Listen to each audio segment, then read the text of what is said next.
Hi everyone, Jill O'Brien here with Wild Idea, and we are back for another How to Cook Bison series. Today we are going to braise a chuck roast, and if you know me, you know that the chuck roast is my favorite cut. We are going to braise this with some apple cider. I like to use apple cider for braising because it allows me to finish it two different ways, and so that's what we're going to do today. We're going to do a traditional braised chuck roast with carrots, onions, potatoes, celery, and then we're going to use the other part of it to make some pulled barbecue sandwiches. So let's get started.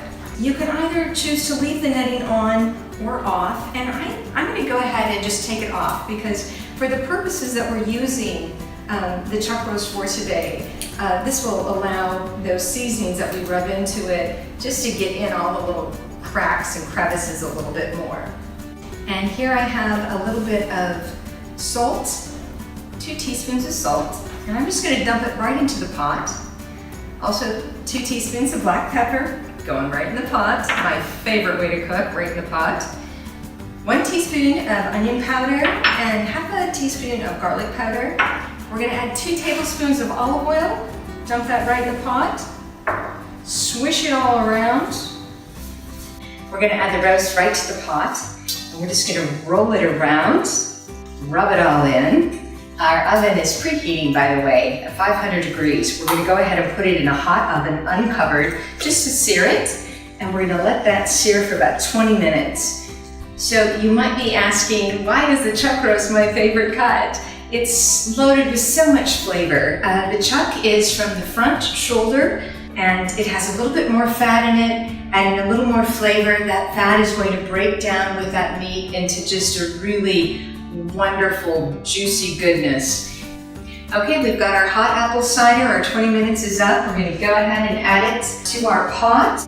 While that's braising, we're going to go ahead and prep up our vegetables. Instead of adding the vegetables right to the pot, I'm going to go ahead and put them on a baking sheet with a little olive oil seasoning, and we are going to roast those instead. And what that does is with your finished entree, it gives another layer of texture, so all of your food is not the same consistency. All right, our 2.5 hours braise time is up, and before we pull it out of the oven, let's check it first. I like to do the 2-fork test. If you can pull it apart easily with 2 forks, your roast is ready to come out of the oven. Oh yeah, that is totally going to work.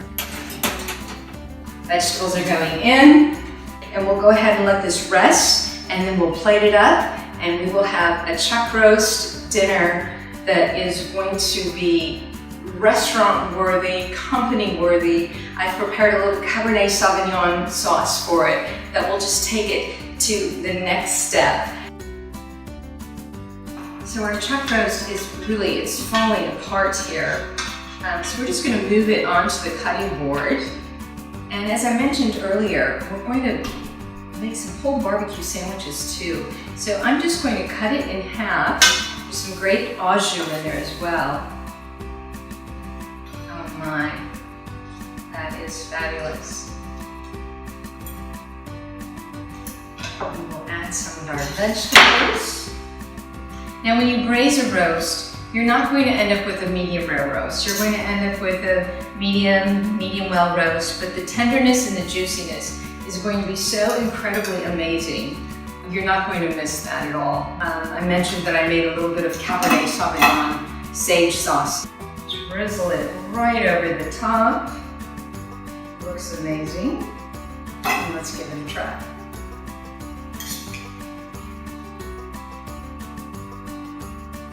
It's so good. It's so, so good. I choose apple cider because I don't want it to overpower the chuck roast. I want to bring out that grassy goodness of the meat, and then the sauce just drizzling a little over the top is just fabulous. So you'll have to take my word for it, or order and give this recipe a try. I hope you do. And cheers, thanks so much for watching. Bye-bye.